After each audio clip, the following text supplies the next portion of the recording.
Welcome everybody. How's it going? My name is Francois Pointeau and I am your host for tonight. It's awesome to be here. Thank you so much to Malvern Books for letting us do this.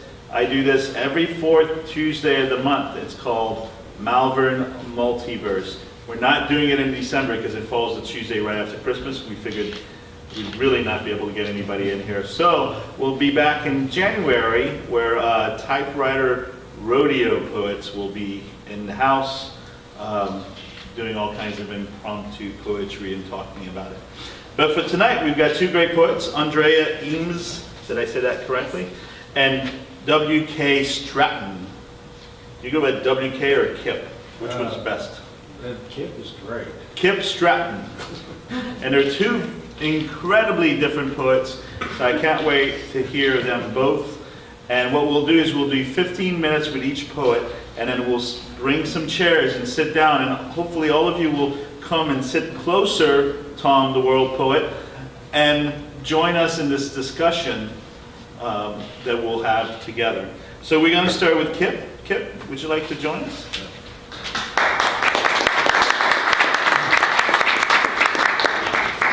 And Kip, let's do a quick little introduction. Who are you? Why do you write poetry? Where are you from? What's going on? In 2 sentences? In 30 seconds. Well, why do I write poetry? That's a good question. I think one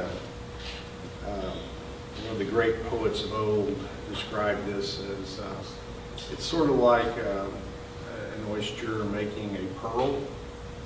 You know, the oyster doesn't really make a decision to do it. The grain of sand gets in there and just irritates it to do it. So you do it. So poetry comes from a sort of irritation. Yeah, I mean, it's just something you do. It's not, for me anyway, it's not Okay. something I choose to do. I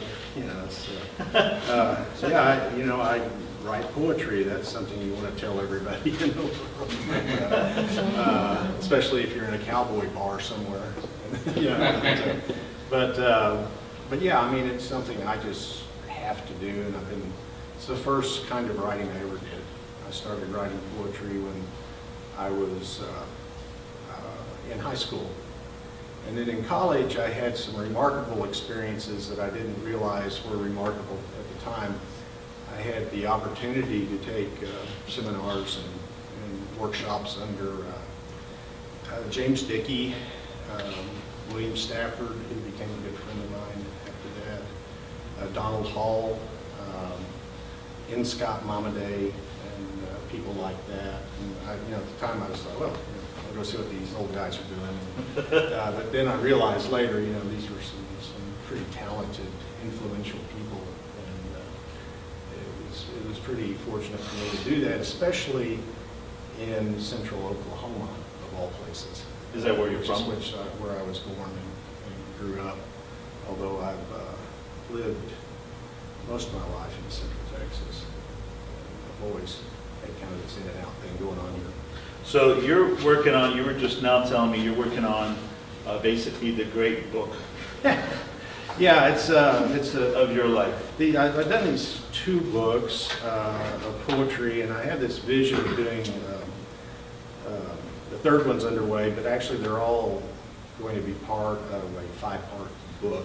Do you have a title for the book? Yeah, it's the same as the title of The first one, Dreaming Sam Peckinpah. Okay. Peckinpah was a film director, and I'm actually writing a book right now, a nonfiction book about the making of his masterpiece, The Wild Bunch, that Bloomsbury, New York will be publishing probably early 2019.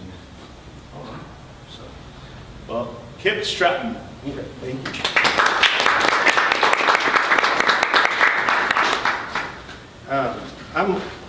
I go to a fair number of poetry readings, and the last one I was at, I actually participated in, and every poem I heard read there, besides the stuff I did, were poems I'd heard many times before because I'd seen the same people reading. So I made a decision then I would always try to throw something new into the mix. So in case you've heard me read before, and I don't read that much, but in case you have, I just wanted to throw some new things in from the new book. It's maybe 3/4 finished right now. I'm sure I'm like many of you. Wednesday of last week, I started getting poems sent to me in email, in reaction to what happened on the previous Tuesday in terms of election. And there was kind of an irony there in that I'd written a poem early in the day before we knew what was going to happen on the election. And it was actually kind of modeled on a woman I know who is not Hillary Clinton. But then things turned out the way they did, and I kind of wondered, well, should I stay with this poem? And would people mistake it for something other than what it is? And I let a woman who's a friend of mine and a very fine poet read it, and she said, no, you need to go with this and just tell them it's not Hillary. So this is not Hillary. This is entitled, Listening to Merle Haggard on Election Day with Fog and Rain. Idiots and broken beer bottles abide. Her heart is shaved. Her secret fails ice. Maybe this scuffle scripts the wind-up. Her mistakes crook a light gauge. One word errant and she's misplaced. Backed to delinquent walls again. No rides ahead to thaw her. She hears branded man on election day. Rebar bent, concrete collapsed. Who scores this downward clamber? She demeans the afternoon touch. I drop her final glance in fog and rain to confront rubble and bones. Not Hillary.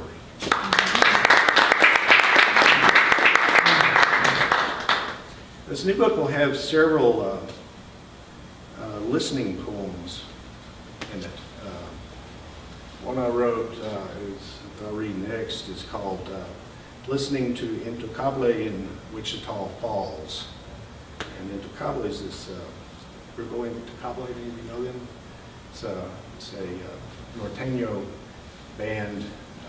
All the guys are from Texas, on this side of the river, but they made their reputation on the other side of the river, and which is a little unusual, and then came back over the river with this big following.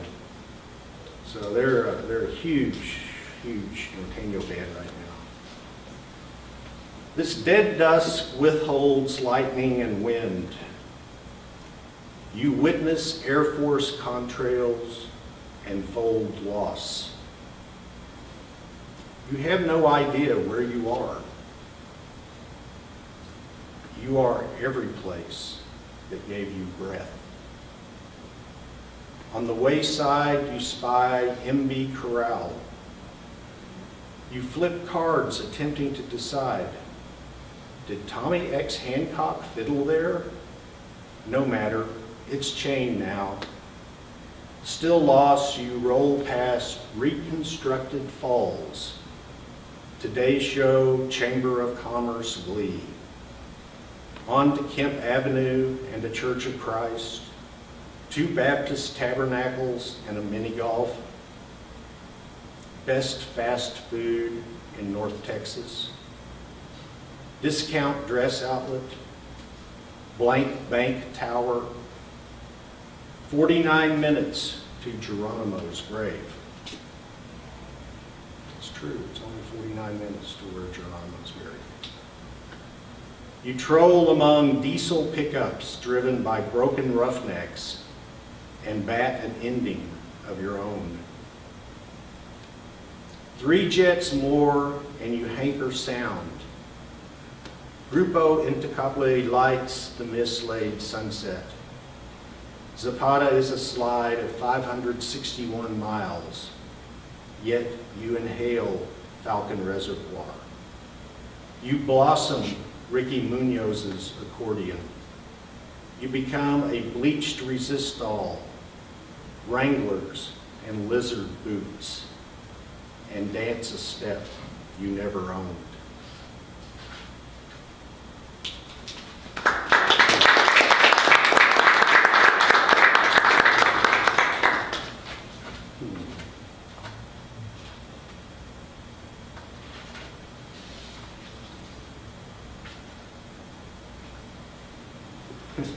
We'll revisit Grupo Intocable here again. I apologize for any crude language that comes out in this one, but this is a piece called Slow Diamondback. You slide into living wind again. That insect night, you dance to George Strait and Grupo Intocable on a porch limestone. So much mescal, so much desire, detained too long, but breathing now. And music dies and night declines, paisano wattage embracing only the two of you. Rising and unbending, a century oak merged with itself. In a ranch bed, you place your face between her legs and consume the grace you always fancied. She baptizes you, hair and brow. Then you fuck to psalms never recited. She asks you to come again, end without world, never and never. Yet you know this is redemption, and you mount her request. Then later, protected by a sheet, the two of you profess Jesus before you sleep. In morning light, fucking once more, against a naked dawn promise, you hold your salvation complete. Now you recollect her charcoal hair and the slow diamondback at her gate. You cross yourself in the Episcopal way, a discarded skin lost in her goodbye.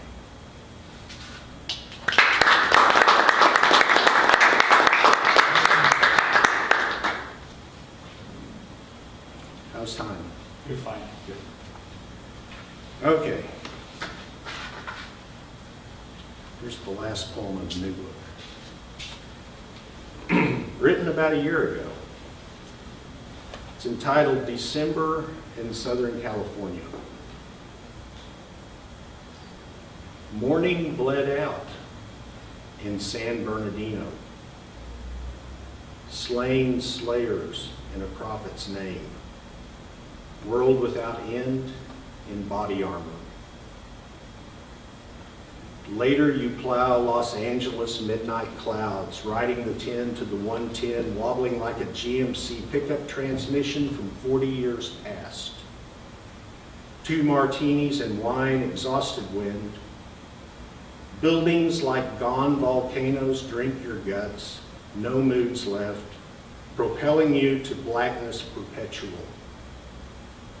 You recall all your addresses, every one of them. Tracks between toes and above the hairline. You denied them even as the scrap dissolved your face. How can you unfetter that load? Thoughts of scoring are bile now.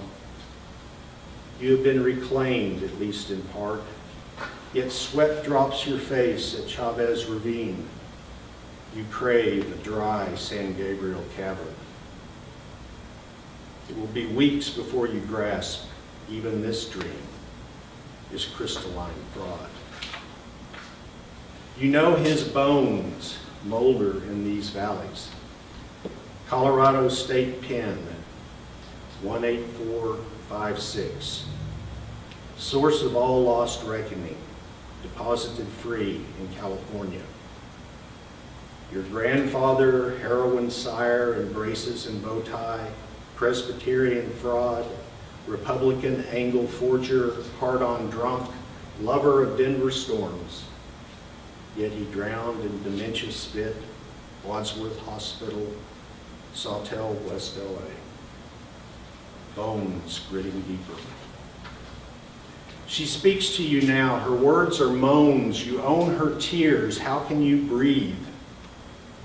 Your craving is lard oozing through fingers. You can't texture it, and clutching fails.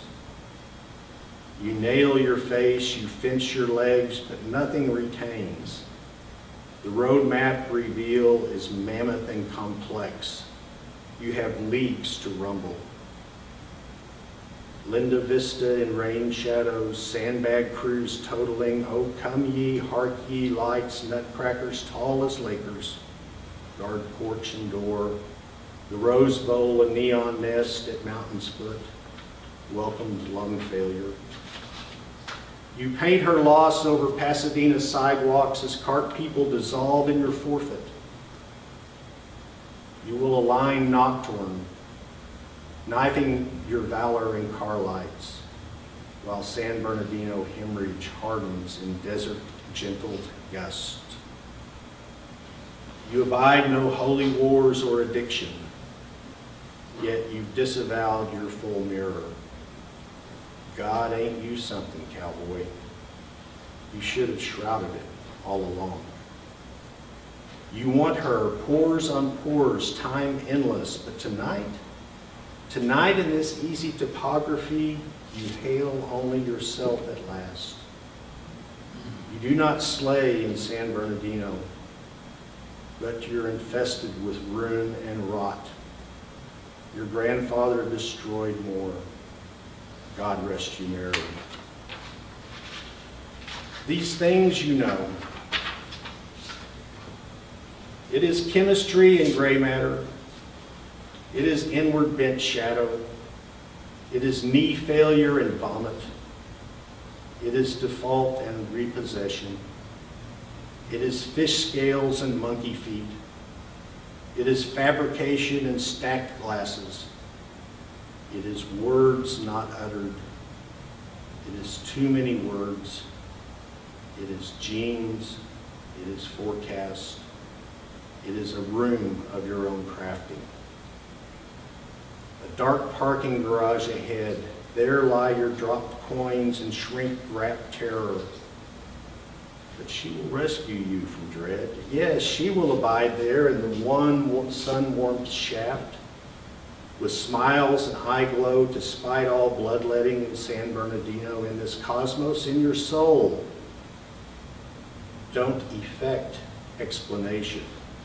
You found everything. You dance and yodel in Showtime Spangle.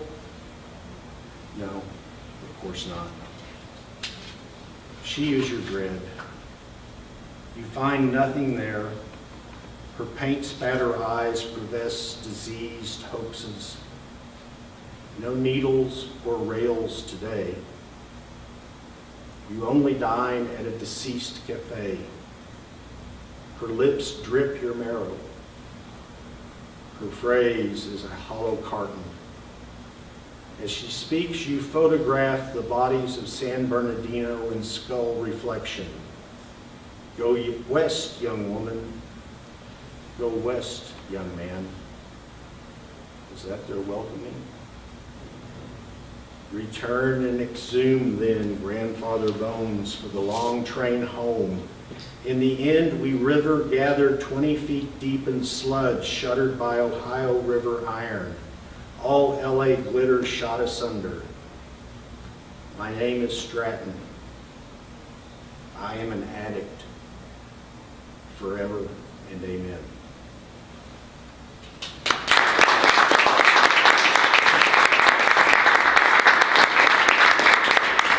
Cheered you up a little bit there.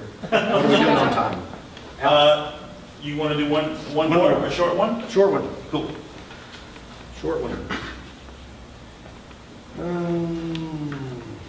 That's a good one. It's too long.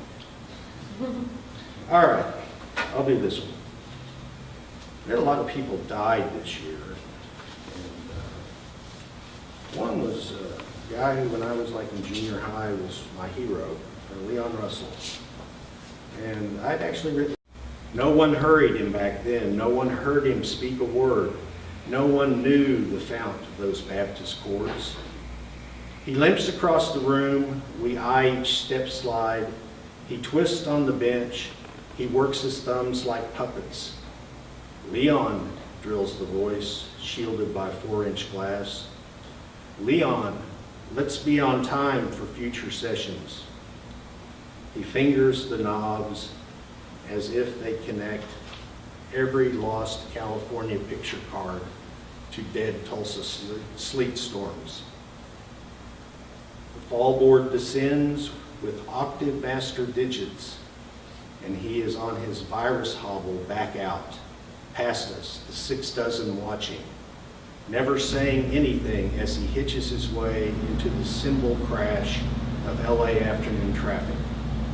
Not a single note proffered.